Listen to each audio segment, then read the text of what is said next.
SUPERSTAT. Today we have an amazing guest.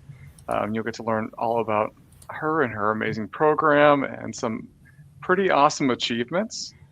So to kind of get everyone started, we just got through our whole Super Bowl phase. So of course in the laboratory we have an amazing Super Bowl competition as well. So I am, just in case everyone doesn't know, I am AA Odie and my co-hosts are Stat Stephanie. Right. Melody. Okay. So, Stat Stephanie, do you want to get us started? Oh, sure. Welcome back, like Aaron said. And I'm super excited because the Cell Bowl has been going on how many years, Aaron? I mean, at least 5. Is this 5? It is 5, yeah. Oh, it's your 5th year anniversary. Congratulations. The Cell Bowl was created in conjunction with our dear friend Tiffany Gill. This was her passion to elevate the visibility of MLS and MLT programs and to just give a fun way to have that micro learning and that excitement around some of our specialties in within laboratory medicine to the students who are learning in those areas. It's an amazing idea.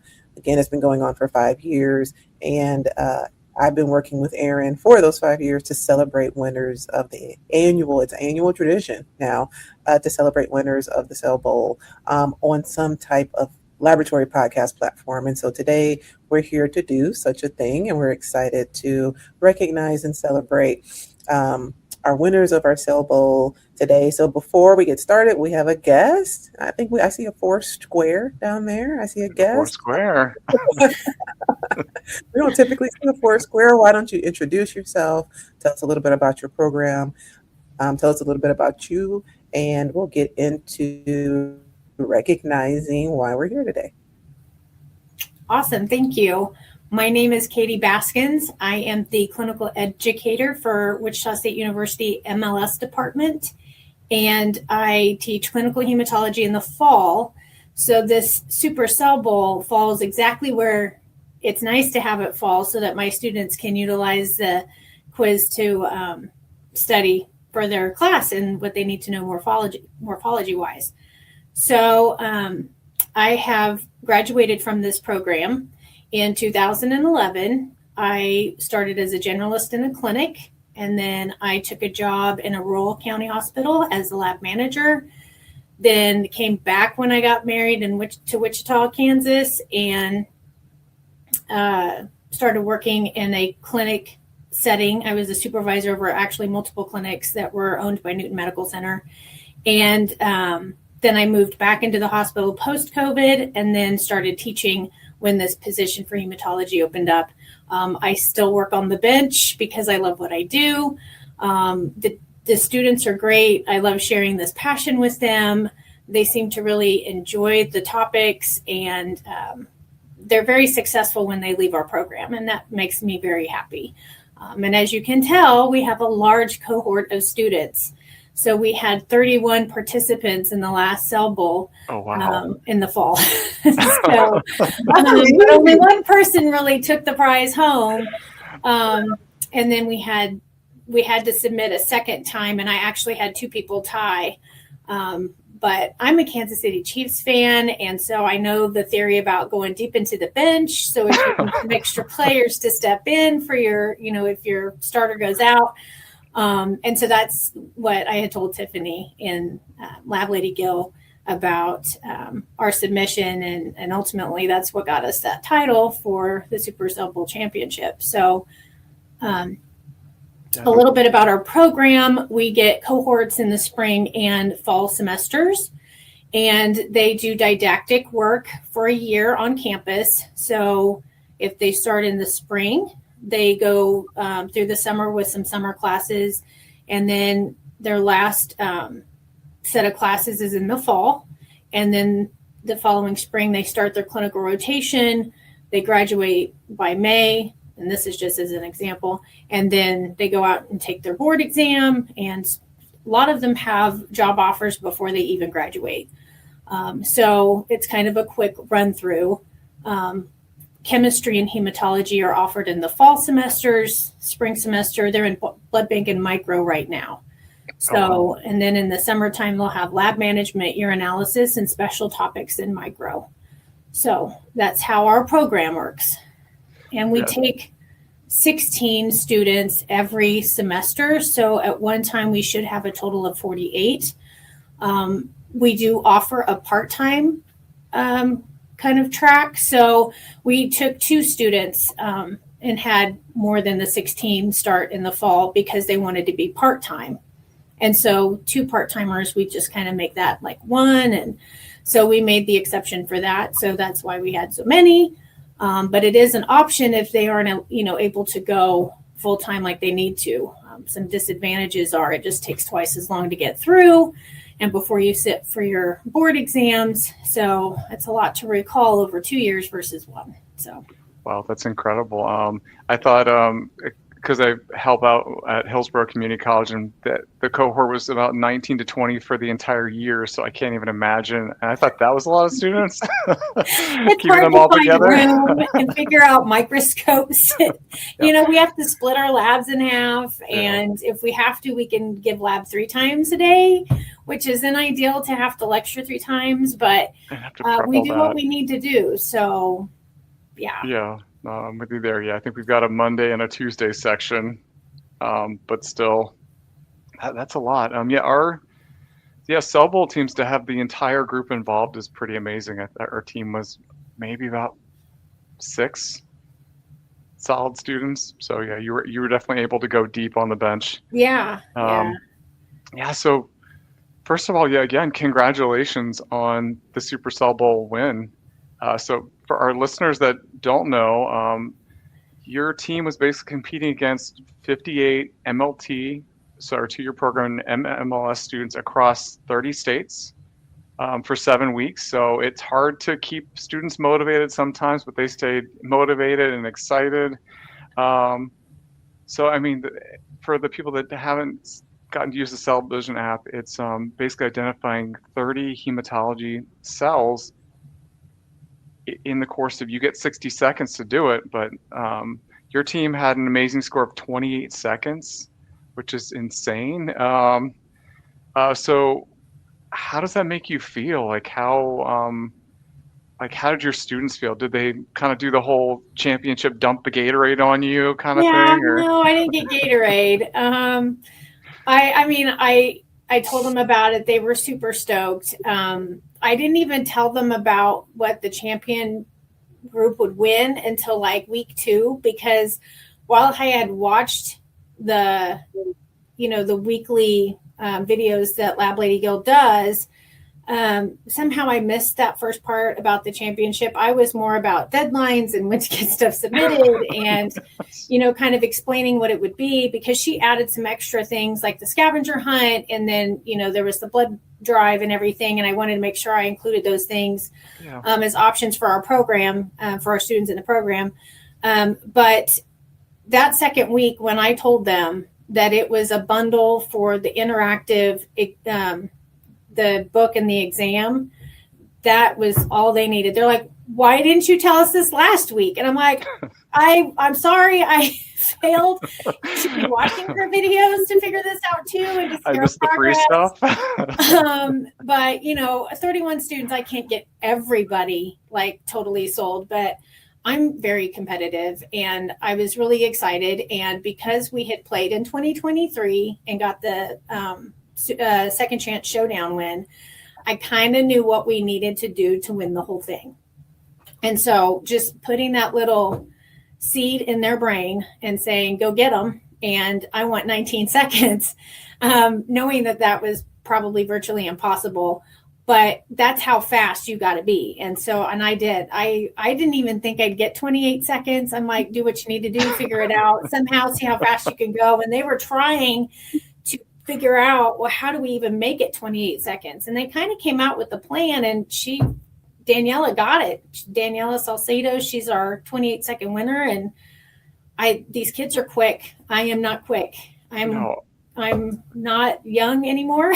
But their reflexes and reactions, and they tried turning the phone sideways. They they just tried to figure it out and they got it. So And even the Wi-Fi connection too. But yeah, yeah, like I got Marissa James on, I think for one season, we were like trying to figure it out and we were both going real slow and we were barely getting a perfect score. yeah. So, so you mentioned like second chance showdown. So can you explain? So I know there's like two brackets, right? There's like the winner bracket, and then we say second chance showdown was like the loser bracket. But that you have to come out of that, right? I mean, we're getting ready to hit March Madness and the NCAA wrestling. I mean, everybody's familiar with these brackets. Well, we don't have a loser's bracket in basketball, but wrestling does. No. And so I guess what is that like for your team? You guys are kind of like back in it. Had some ups and downs along the way. And then you're at Wichita State, and they had a run a few years ago with the NCAA for basketball with the Shockers, but I saw that was your name again. So people who aren't familiar, can you tell them about the Shockers and like what that means at your university? Yeah, so we're just the Shockers is obviously our mascot, and so he's just a shock of wheat. And so because we're out in Kansas and there's a lot of wheat fields, that's where it came from. So he's just a shock of wheat. So it's the wheat shocker, and so just shocker. And he's had different designs over the years, and so yeah. I'm from Florida, so I was thinking of like electricity. I didn't think I didn't know that like a shock of wheat is a measurement of wheat. It's a shock of wheat, yeah. Yeah. It's a measurement of wheat, or it's a part of wheat? It's a part of wheat. It's a part of wheat. Okay. We're learning things. We don't. Well, I didn't know that. I'm from Florida, so. I don't know. Part of the wheat. Yeah. Is it the top part? What part of wheat is it? Yeah, the top part. Yeah. Oh. Sorry, we're diverting. People got, things to take home.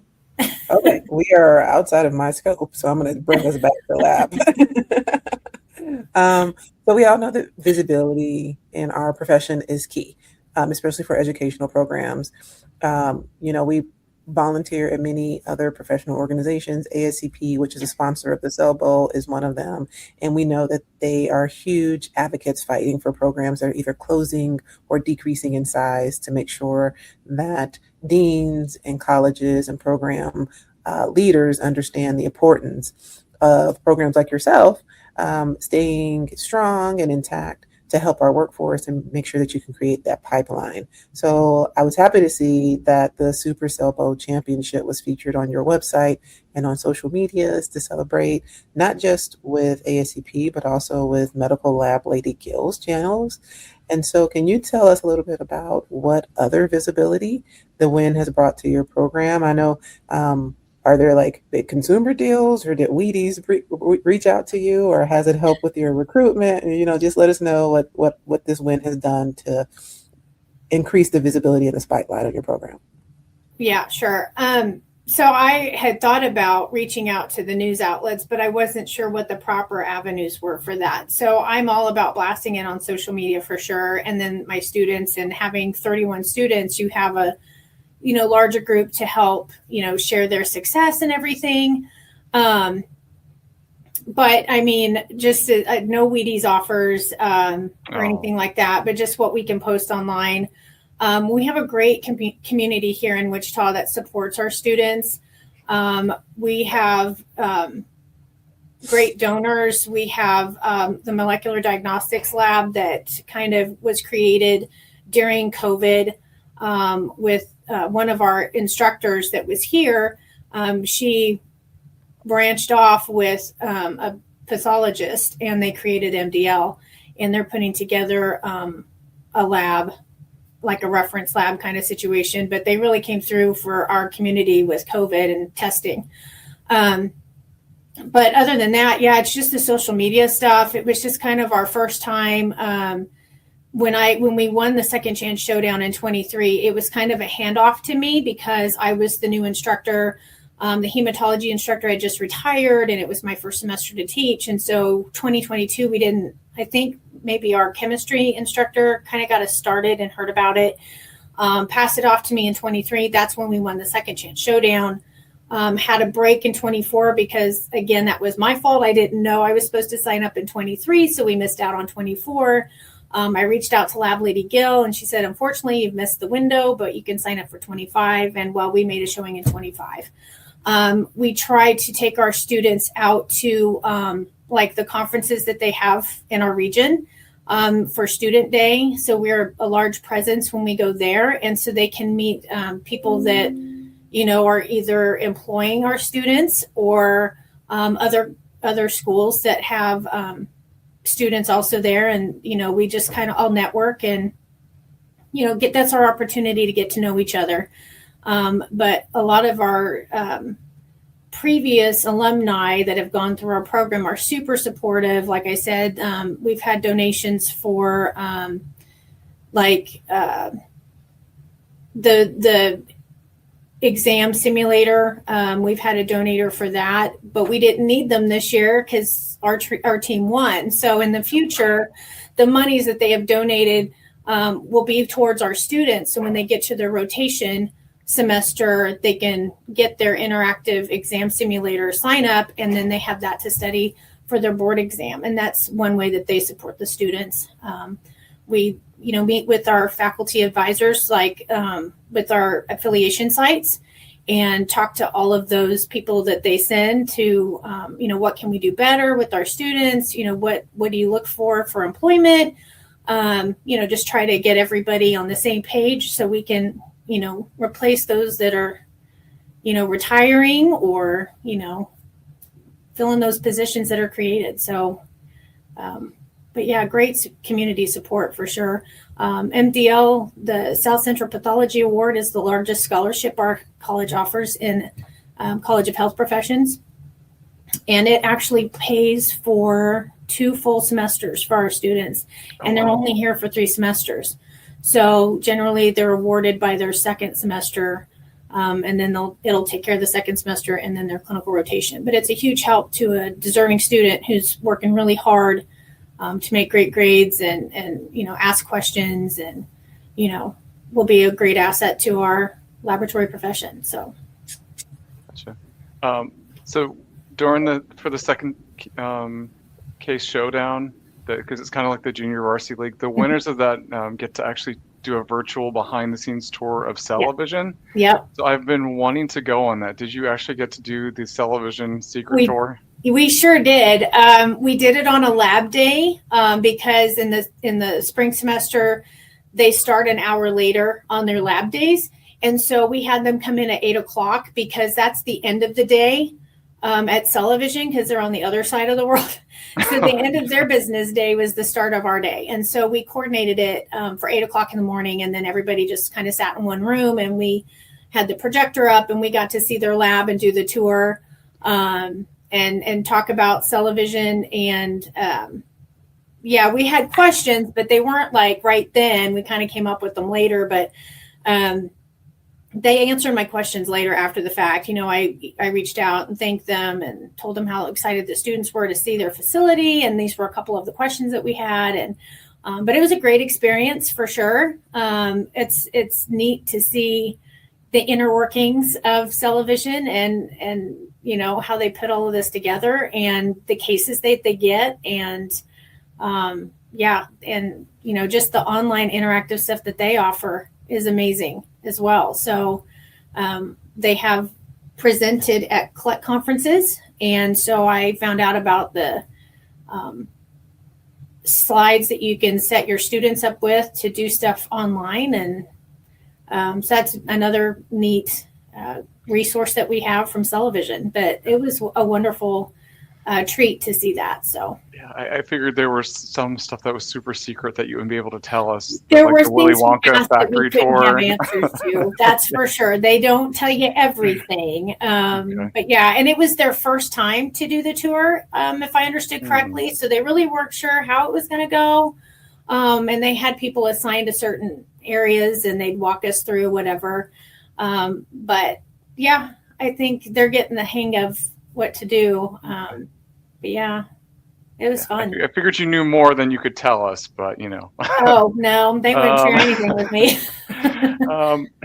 So look, with your championship team, can you kind of walk us through, were there certain points that were a little harder? Did you have one MVP one week and the others kind of helped each other out, or can you give us some super secret, like behind the scene tips that or? Well, I did have more students submit than obviously I could submit for. And between the 3 that made it in the top, those were my consistently fast ones. So, I mean, we all knew that, in the smaller programs, there either wasn't another person who they could submit and they got defaulted at their time. Or if they did, they just weren't as fast. I just was blessed with the 3 that were chomping at the bit, trying to outbeat each other. And so, but yeah, starting off weeks 2, 3, weeks 1, 2, and 3, I had several people, probably, 10 people submitted times, and everybody else was like, well, I didn't submit it, but I wasn't very fast. And I'm like, that's A-okay. Like, you just get in there and give it your best shot, and it's still teaching you something. So don't get discouraged and quit because you're not the fastest, but just keep training, and you'll eventually get better, or if anything, you'll get something out of it, and it's just learning your morphology. So as the weeks went on, I didn't get as many submissions. And then by the end of the weeks, it was the 3 that knew that their times were the ones that were going to get us in it to win it. So, and that's how I ended up. 4, 5, and 6, it was definitely these 3, and I would rotate who my winner was. So it wasn't always the same person. Gotcha. But at the end, it obviously Danielle, I had her 28 seconds. She had to be the first. And then the other 2 tied for second, made my job easy. So I didn't have to pick anybody.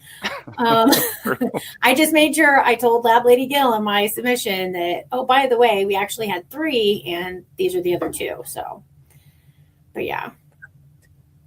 Perfect. Well, we can't say congratulations enough. We know that the work that you do in your program with your students is needed. It's important. And we're super excited to feature you today on our podcast and to celebrate your win with your students and give our listeners a little bit of behind the scenes of what it's like to be a program coordinator, director. If there's anybody out there who is been toying with the idea of going into academia and teaching the future generations of laboratory professionals, look, the passion that you see coming through this interview and coming from this episode should certainly help you make that decision. We have a tradition here on our show where we like to ask our guests to name a person that you may want to see or hear on our podcast, but there is a little bit of homework for you on that because you have to help us get that individual on our podcast. So can you give us the name of a person that you haven't seen yet that we featured, that you can help get us on this show, and then follow that up with, if somebody wants to reach out, hear more about your program, talk to you a little bit more, how they can reach you. Sure. I would nominate Sarah Nichols, who was faculty here, who did branch off to do MDL, and she can talk about setting up her reference lab and working with the pathologist there.